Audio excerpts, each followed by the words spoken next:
description of it is honey. Honey that drips from the lips of a strange woman. A representation of spirituality that is not related to the Spirit of Yahuwah. What is the name of whatever it is that crashes into the earth and destroys 1/3 of the population in Revelation? Its name is wormwood. And it crashes in and destroys 1/3 of the population. You know, something to consider. That something in our belief system is wormwood. And we all have wormwood in our belief system. And after Sukkot ends, if we're going, let's be honest with each other. After Sukkot ends, we will still have wormwood in our belief system. So do we just stop examining where we are at the end of 7 days? Or should we continue to do it all year through? Okay? Because we went through Yom Kippur. Obviously, it wasn't the end of the Jubilee because we're all still here having a discussion in the room. So, another year to go until the next Yom Kippur to think about where I am. What do I have in my life? Is it honey to me? Does it look appealing? Is it beautiful? What does it say about her? It says, this woman drips honey and her mouth is smoother than oil, but it is bitter wormwood. Is it that enticing that I continue to move towards it? Okay? So, is what we crave to be true and right a deception? And this is the bare bones definition of what the enticement of the Satan is. And it is bitterness to us when we let it go. Okay? The enticements of the Satan. What we crave, even though it goes contrary to the Torah. Letting it go is the hard part. Making teshuvah for it is the difficult part. Because it's so comfortable. You know. I'm addicted to Dr. Peppers. I have to have my Dr. Pepper in the morning. Now, I know what it's doing to my body. So to get my Dr. Pepper today, I told the kid, you know, just kind of joking around, I said, my doctor says I need to cut down on these. So I'm going to start drinking 4 of them, and then in a week I'll cut down to 2. He told me he didn't think my doctor would let that fly. I know it's good for me, but I drink them because I'm really, really addicted to that kind of thing. Okay? It can be, I use that as an example, but it can be something that we hold so close in our belief system that we know we need to let go of it. But we don't let go of it because it's that first sip of that cold, extremely sugary beverage in the morning is comforting. And it helps me to, I probably can't say that it helps me to wash out the taste of the, I won't mention the coffee shop in this because we might get in trouble for trademark infringement, but I go and I have a cup of nasty coffee and I write, and then I hand back almost full cup of coffee to the people because I use the house cup, and then I go out and I take a sip of my Dr. Pepper and knock the taste out. Can I drink something that's bitter and then cover it up with something sweet to make it okay? Am I sucking in or drinking in or taking in something bitter that I say, it's okay, because I can sweeten it up and make the taste go away so that it's acceptable. 7 days of reflection, right? All right. So, our being able to encounter the truth contained in the falsehood that we crave and make our choice is represented by the last phrase of this verse. Whoever pleases Elohim shall escape from her, but the sinner shall be taken by her. Okay? Literally, it's going to be the sinner that's taken by her. It doesn't become a sin until we ignore the transgression. It's a transgression. Ignore the transgression, and I don't want to change the transgression. I don't want to make teshuvah for the transgression. The transgression gets erased. then it becomes a sin. Then it becomes stuck in my system of being, and then my mind becomes, as Paul says, reprobate towards it, that I'm not going to change it. And nothing that anyone says to me about it is going to cause me to change it. Everybody with me? You see why these feasts and these festivals are so important beyond this idea of, Sukkot is commanded in the Torah to be a joyous feast. We're commanded to, dance and sing and have a good time. But if we dance and sing and have a good time, which there's nothing wrong with that, we should enjoy it because it's a commandment. Is there any joy at actually taking a look at ourselves and removing the things that we don't want to be there? Well, most of you know I make knives. After the forging process, I'll go in there and I'll do the profile on a really rough grinder, a really rough piece of a sanding wheel, okay? And what it does is I put my face shield on because I'm tired of getting it in my face. But by the end of the session, I will have grit and steel all on my arms, all on my shirt. My neck that's exposed will be covered. I've enjoyed the process. The result is that I'm covered with it.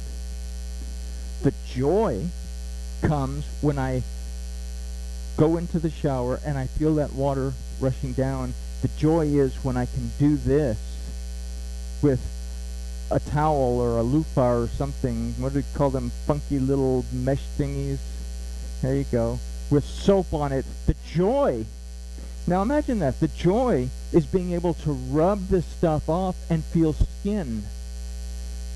And not be itching and, every time you close your hands, you're being stabbed because there's a little piece of metal in there somewhere.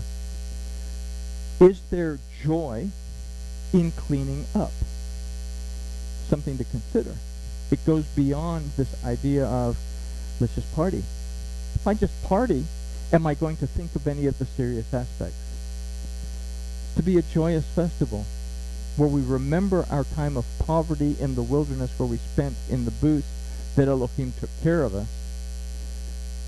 7 days of the joy of remembering that I have an Elohim that's aware of me, and the joy comes, how am I going to clean up myself? Especially if I consider the fact that maybe a bride that's waiting for a groom. Surely I don't want to be a bride waiting for a groom with iron grit all over my arms. Everybody with me?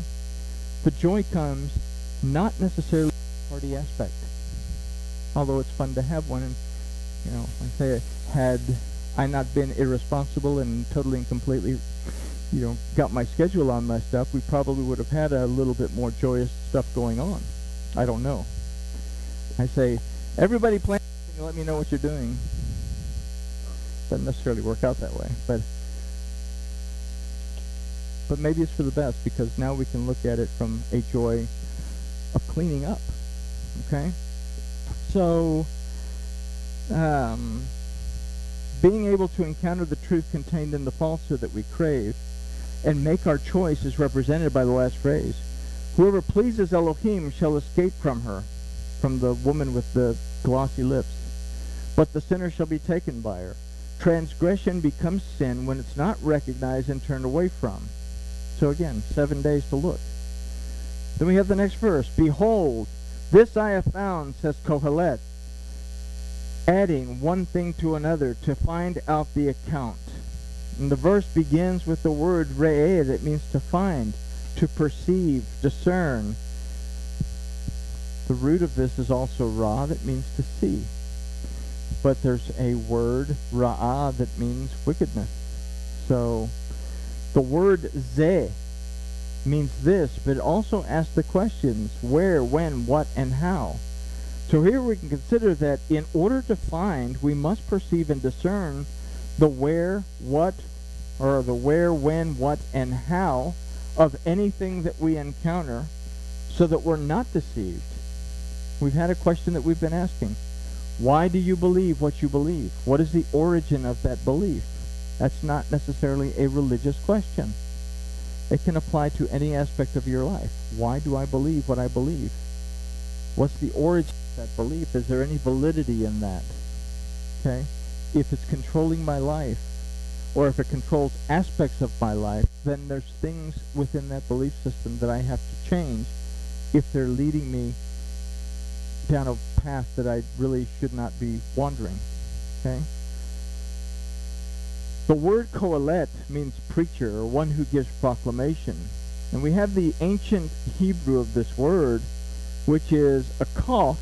Normally we'd see a kaf as a line with a circle in the middle where the circle is divided in two. This gives another representation of kaf on this worksheet or this handout. The kaf is also a representation of an axe. Okay? And then the other one is a lamed, which is basically a shepherd's goad. So what we look here in the ancient Hebrew of this word is something that represents a division or a separation of learning.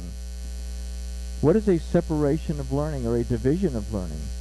It represents to be led or not to be led, to believe or not to believe. We choose what we follow or do not follow, and we choose to yield to the enticements of the Satan or not to yield to the enticements of the Satan. Again, it goes back to this idea. Is Satan responsible for everything? No. Satan just waves the shiny little thing in front of us, and we have to choose whether we're going to jump at it or not. Okay? We're a little bit above fish.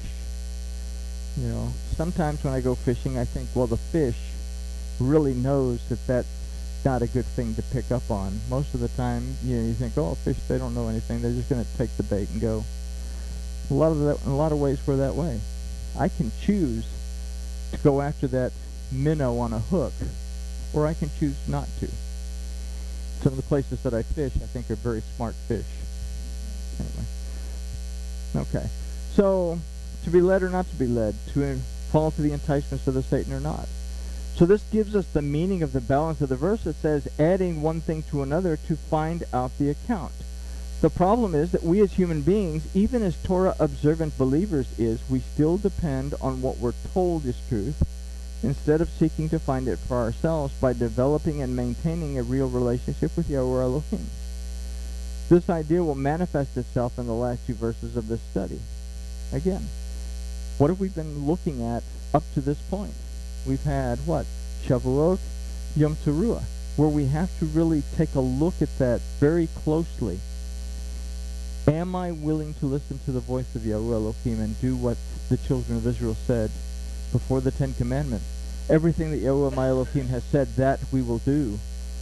Or am I following into the second category, which was after the commandments were given, that we can't listen to this? You listen for us, Moses, and tell us what it says. Is someone else responsible for your relationship with your Elohim? Okay? Or are you responsible for that relationship? So what we've considered thus far will impact our relationship with our Elohim and our relationship with the Satan. Yes, we have a relationship with the Satan, and letting go of that relationship is what we often find bitter because it feels right and it feels good. No marvel, for Satan himself is transformed into a messenger of light.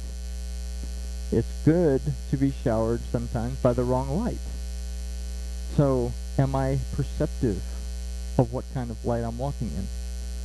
7 days to figure it out, right?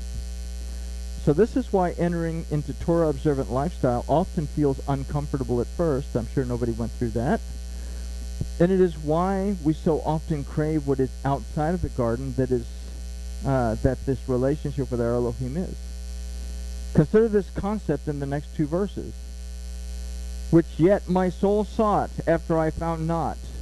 One atom amongst 1,000 I found. Read that again. Which yet my soul sought, but I found not. My soul looked for it, I didn't find it. One atom among 1,000 I found. But a woman among all those I have not found. one Adam among 1,000, but a woman among all of those he didn't find. Behold, this only have I found, that Elohim made the Adam upright, and they have sought out many inventions. So recall an earlier idea. The problem that we have as human beings, even as Torah-observant believers, is we still depend on what we're told is truth instead of seeking to find for ourselves by developing and maintaining a real relationship with Yahweh Elohim. In light of this idea, let's look at an extreme Cliff Notes interpretation of these verses. There is one person in 1,000 that truly seeks a relationship with Yahweh Elohim. Yet even that person has not found the truth that connects him or her fully, spiritually, with Yahweh Elohim. It is because even though the Adam was created to walk fully with Yahweh Elohim, the Adam has not let go of his or her misguided beliefs. It's a mouthful. One person in 1,000? And even one person doesn't have it right? You know, am I one person in 1,000? Are you one person in 1,000? I don't know. But I have a period of time during Sukkot to discover where I am, who I am, where I'm going, what my condition is, what information have I been given, and what am I prepared to do about it. Okay? So, Yahusha made it very clear. The road that leads to life is a giant mega super highway, and it's just lots of people on it. Oh, no, wait, that's in that other book. The road to life is, and he says, very few are those that find it. And Solomon wants to say 1 person in 1,000? That's very few. Okay? 7 days to look at myself. Am I 1 person in 1,000? Can we look at one Adam in 1,000 from a different perspective? Adam simply means a human being. One Adam in 1,000. 1,000, the numerical value of Aleph, or Aleph, is 1,000. It's 1, then it's 1,000. One person that has an intimate relationship in Yahweh Elohim, even that one person that may have that relationship with Yahweh Elohim, still is lacking in the completeness of truth. Why? Because this verse has told us that humankind has come up with all kinds of inventions that, what are we doing? Why do I believe what I believe? What is the origin of that belief? How am I going to know if my belief system needs to be changed if I don't look at it? Because if I continue to depend on someone else to tell me, then I'm never going to change my belief system, I think. Okay. All right. So this idea is fully recognized in the 3rd chapter of Bereshit. Even though the truth of Yahuwah had been given directly to the Adam, it was a need to give an alternative interpretation of that truth that led to transgression, denial, sin, and expulsion from the garden. What was it? So Satan says to the serpent, check it out. Nice fruit. And the woman's apprehensive, says, yeah, we shouldn't eat from that. Nice fruit. Yeah, it is pretty. Nice to behold. Nice to look upon. I'm going to go ahead and take from it and eat it. Because there's something about it that just seems right. And I'm going to go ahead and eat it. How often do you hear that? I know it goes contrary to what is correct, but it seems so right. It feels so good. I'm just going to go ahead and do it. You know, I can. What is that? Yeah. What is that saying? What is that saying? I can sin now and repent later. You know, we all live in that paradigm too. So I have no idea what serves as a catalyst because I changed the page too early, but let's check it out. So this lesson will hopefully serve as a catalyst. for us all to take one last hard look at ourselves before we gather together to roll back the Torah. You know, we're going to do that on Tuesday, Simchat Torah. We're going to have, well, I'm told we're going to have visitors. I never believe we're going to have visitors until visitors actually show up, but hopefully they're not watching. Hi. But the final question before Sukkot comes to an end, and the 8th day of Hoshana Rabbah begins, is, am I holding on to anything that I need to let go of and make teshuvah for? Are you? The stages of things. We have this word, Sukkot, you know, starts with the letter Samek. And Samek has a numerical value of 60.